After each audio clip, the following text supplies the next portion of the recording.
Hello, well done. You have just completed the studying of the power law, the product power law, and the zero index law. I hope you understood what you have learned.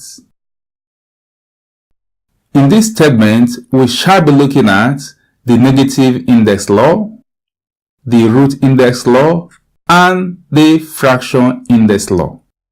Your teacher is Dr. Ndifreke. Have a happy viewing.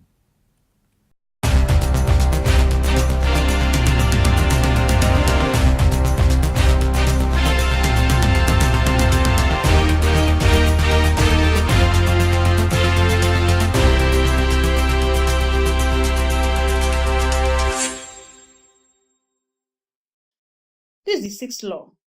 This is called the negative index law. It says that a number raised to a negative index is equal to the number's reciprocal raised to a positive index. This is an example.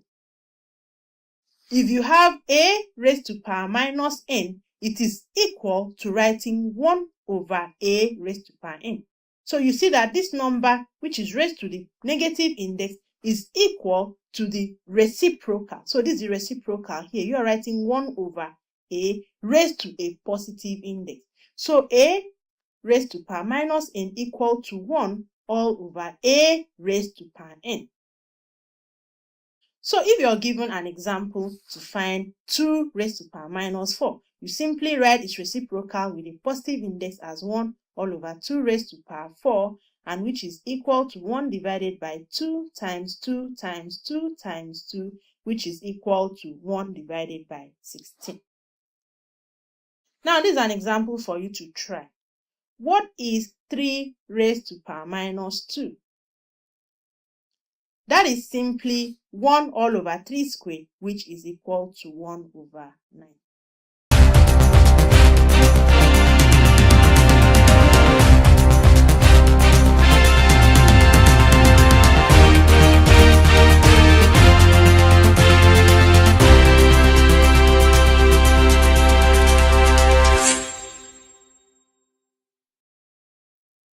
The seventh law is what we call the root index law. This law shows indices for different types of root, example square root, cube root, and fourth root, etc. This is how it works. Whenever you have an expression a raised to power of a half, this is equivalent to putting it a in square root sign. So always remember that if you see 25 raised to power of a half, that simply tells you that you put this in square root sign and you have square root of 25 is 5. So note that. So whenever you have a raised to power 1 over 3, that simply means finding the cube root. So you see this 3 comes here and then you have your a. And whenever you have the fourth root, that means a raised to the power of 1/4, you also do the same thing. This is an example. What is 4 raised to power half? As I earlier mentioned, simply putting 4 in square root sign and then finding the square root of 4, which is 2. What is 27 raised to the power of 1 over 3? As I mentioned earlier, you put 3 here and then you write 27. How do you find this out? You will look for that number x, such that if you multiply x by 3 times, remember, look at this 3. You look for that number x, such that if you multiply it 3 times, you will have 27. So what is that number x that if you multiply x 3 times, you will have 27?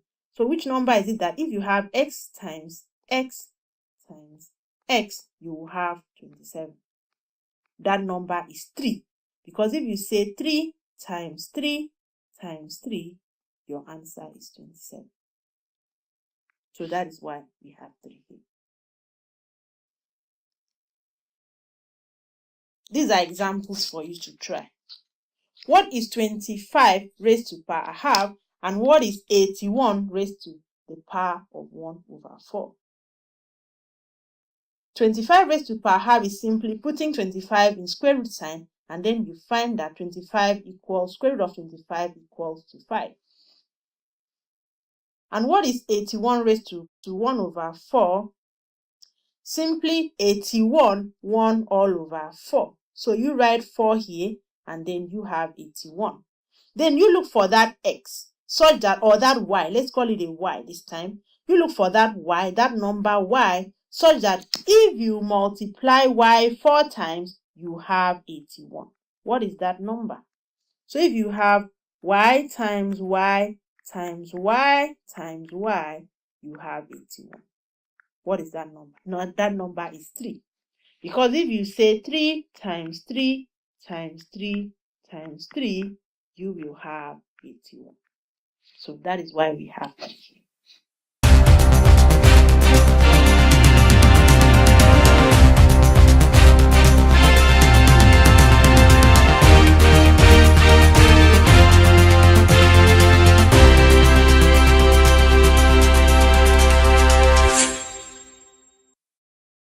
We also have what we call the fraction index law. This law evaluates indices that are fractions. So if you have a raised to the power of m divided by n, you simply write it as follows. You make the denominator of the fraction, that is n, you bring it here. And then you bring the m, that's the numerator, here. So this is how you write this. Example, if you're given 8 2 over 3, you write your 3 here, and then you take your 2 here. Now, you try to find the cube root of 8. The cube root of 8 means, what is that number that if you multiply 3 times, you get 8? That number is 2. Because if you say 2 times 2 times 2, you get 8. So you write that as your 2 here. And then this is power, so you simply repeat the power here. So you say 2 raised to power 2 equals to 4, because 2 times 2 equals 4. This is another example for you to try. What is 9 raised to the power of 3 over 2? This time, your 2 will come here, and your 3 will go there. And if you can recall what I had earlier said, that whenever you have something like 9 raised to power half is equivalent to writing square root of 9. You don't necessarily have to write the 2 here. It's simply self-explanatory. So without writing the 2 here, we simply have that, what is that number? So you write 2, or you don't write 2 there. Normally, we just know that 9 3 over 2 simply means square root of 9, then you bring the 3 here. So you then find the square root of 9, which is that number that if you multiply 2 times, it will give you 9. That number is 3, and you write it down here. And you simply repeat this index, or this power here. So 3 raised to power 3 is 27, because 3 times 3 times 3 is equal to 27.